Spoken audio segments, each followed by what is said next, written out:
आदाब। आप सबका बहुत बहुत शुक्रिया जिन्होंने इस प्रोग्राम को देखा, पसंद किया और खूब शेयर भी किया। बड़े मज़े मज़े के कमेंट्स आ रहे हैं हमारे इस बातचीत के सिलसिले में। कुछ लोगों का कहना है कि हमारी शक्ल जस्टिस मार्कंडे काटजू से मिलती है। मुमकिन है मिलती हो, क्योंकि काटजू साहब से हमारा एक एथनिक रिश्ता भी है। वो ये कि जैसे काटजू साहब इलाहाबाद के कश्मीरी हैं, हम लोग लखनऊ के कश्मीरी हैं। और बड़ा कन्फ्यूजन है हम लोगों के साथ। मुंबई में तो हम लोग लखनऊ वाले कहलाते हैं, लेकिन लखनऊ में कश्मीरी ही कहलाते हैं। कश्मीरियों के लिए लखनऊ में एक अजीब कहावत मशहूर है, कश्मीरी बेपीरी जिसमें लज्जत नशीरी। यानी कश्मीरी बड़े हार्टलेस लोग होते हैं, बड़े रूखे मिजाज के होते हैं और उनमें उनकी तबीयत में कोई मिठास नहीं होती। अब मिठास की बात आई तो कश्मीरियों में शायद मिठास ना होती हो, कुछ लोगों का अपना तजुर्बा हो, लेकिन कश्मीरियों की मीठी चाय बहुत मीठी होती है। कश्मीरी मीठी चाय की पहचान ये है कि जब तक वो तश्तरी जो पिच होती है और जो कप होता है वो आपस में बिल्कुल चिपकने न लगे, जब तक ये कहा जाता है कि अच्छी कश्मीरी चाय नहीं बनी। रमज़ान में भी कश्मीरी चाय का एक ख़ास चलन है, वो भी इफ्तार के बाद।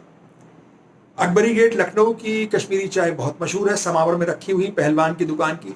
पहलवान जो है वो गर्मियों में तो लस्सी की दुकान लगाते हैं और जाड़ों में कश्मीरी चाय बेचते हैं, रमज़ान में ख़ास तौर पर। पहलवान साहब यूं तो बड़े देखने में पहलवान है जैसे उनका नाम है, लेकिन उनका मिजाज थोड़ा सा बारीक है। जैसे आपसे पूछेंगे कि भैया आपकी चाय में मलाई डाल दें, बहुत आसानियत से आपने कहा डाल दो। उसके बाद जब आपने चाय पी ली और उनसे पूछा कितने पैसे, तो बहुत लहरा के कहेंगे अरे अब आपसे क्या पूछें, जो चाय दे दीजिए। पहलवान साहब की दुकान पर चाय सिर्फ चाय पी नहीं जाती बल्कि खाई जाती है, क्योंकि कश्मीरी चाय को पीने का नहीं खाने का ज़्यादा चलन है। और उसमें डालते हैं समोसा।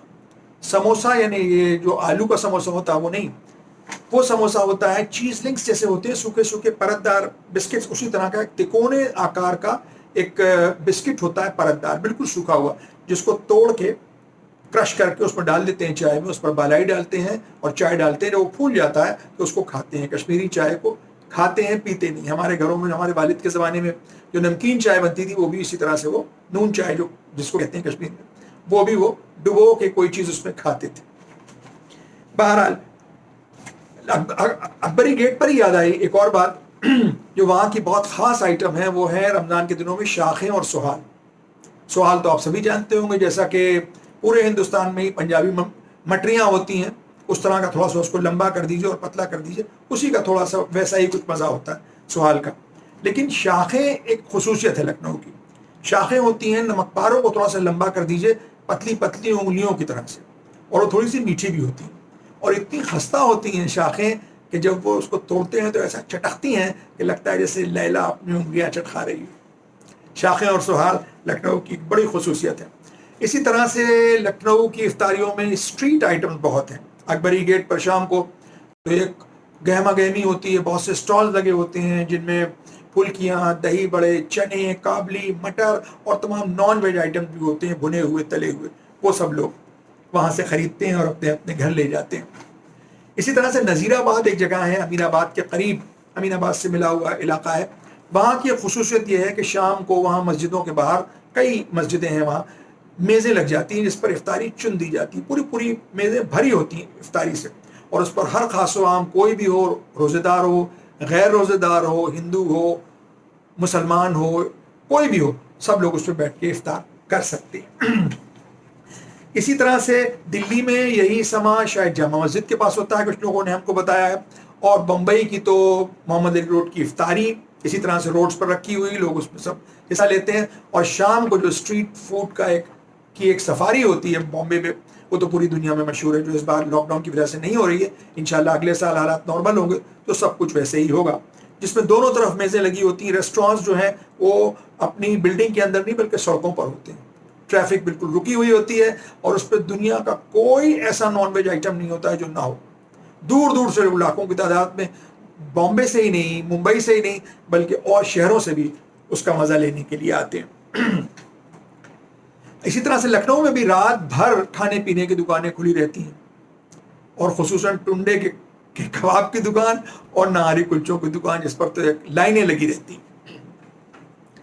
हमसे फरमाइश की है और ये जानकारी भी दी है मुफ्ती गंज लखनऊ के हुसैन मेहदी साहब ने कि हम जिक्र करें हुसैनाबाद के रॉयल ट्रस्ट, जो हुसैनाबाद का ट्रस्ट है, उसके शाही बावर्ची खाने की इफ्तारी का। जैसा कि हमने आपसे पिछले एपिसोड में अर्ज किया था, तबाक का जो बड़ी मिट्टी की प्लेट होती है वो आज भी इफ्तारी में हुसैनाबाद में इस्तेमाल होती है। उस पर ऑर्डनरी इफ्तारी कम होती है, बल्कि कुछ शाही खाने ज़्यादा होते हैं, बड़ी शाहाना होती है। बड़ी वाली शीरमाल जिसको बाकर खानी कहते हैं, उस पर कबाब रखे हुए, सालन होता है उम्दा किस्म का, रोटी भी है और पुलाव भी है और कुछ मीठा भी होता है। जो गरीब गुरबा को सबको वहीं दे दिया जाता है, जो लोग मस्जिद में होते हैं उनको वहीं मिलता है, ट्रस्ट में, छोटे इमाम बाड़े में, और भी जितनी प्रॉपर्टीज़ हैं वहाँ सब जगह इफ्तारी का इसी तरह से इंतज़ाम होता है। और जो लोग अपना नाम वहाँ लिखवा देते हैं तो उनके घर पे हुसैनाबाद ट्रस्ट के एम्प्लॉयज़ जो हैं वो उन चीज़ों को पहुँचा देते हैं। रबाब फातिमा खान ने हमसे एक इन्फॉर्मेशन शेयर की है कि हैदराबाद में हलीम का बहुत इस्तेमाल होता है इफ्तारी में, और हलीम में वहाँ की 3 दुकानें बहुत मशहूर हैं, नायाब, शादाब और मिस्कीन, जो पुराने हैदराबाद में चार मीनार इलाके के करीब है। वहाँ की हलीम बहुत मशहूर और बहुत ही पॉपुलर है। अब आइए जिक्र करते हैं शबों का। शबें कहते हैं 3 तारीखों को रमज़ान के आखिरी अशरे में, यानी आखिरी के 10 दिन है, बल्कि उससे एक दिन पहले ही, यानी 19, 20 और 21 तारीख जो रमज़ान की होती है वो ज़रा संजीदगी और गम की तारीख है। क्योंकि 19 रमज़ान की सुबह को मौला अली जब नमाज पढ़ा रहे थे कूफे की मस्जिद में, तो इब्न मुलजिम नाम के एक आतंकवादी ने उनके सर पर तलवार से वार किया, और वो भी ऐसा वार था कि जिसकी तलवार जहर में बुझी हुई थी। 2 दिन के बाद 21 रमज़ान को मौला अली की शहादत हो गई। लिहाजा ये तीनों तारीखें मौला अली की शहादत को समर्पित और मंसूब हैं। इस दौरान ज़रा तले भुने सामान का और सेलिब्रेशन का इफ्तारी में भी अवॉइड किया जाता है, बल्कि सादी सूदी इफ्तारी होती है। मजलिसों का एहतमाम होता है जिसमें खजूरें बांटी जाती हैं, ताकि दिन में लोग खजूरें जमा करें और शाम को उसी से इफ्तार करें। शबों की आखिरी तारीख यानी 21 रमज़ान को मौला अली का एक ताबूत हसन मिर्ज़ा साहब के अज़ा खाने से लखनऊ में बरामद होता है, जो पूरी दुनिया में मशहूर है। ये ताबूत 100 साल से भी ज़्यादा पुराना जुलूस है। इसमें लाखों लोग हिस्सा लेते हैं और बाहर शहरों से भी लोग आते हैं। शबों के बाद अब अगली किस्में रमज़ान के इसी सिलसिले को जारी रखते हुए आगे का जिक्र होगा। तब तक के लिए इजाज़त, आदाब।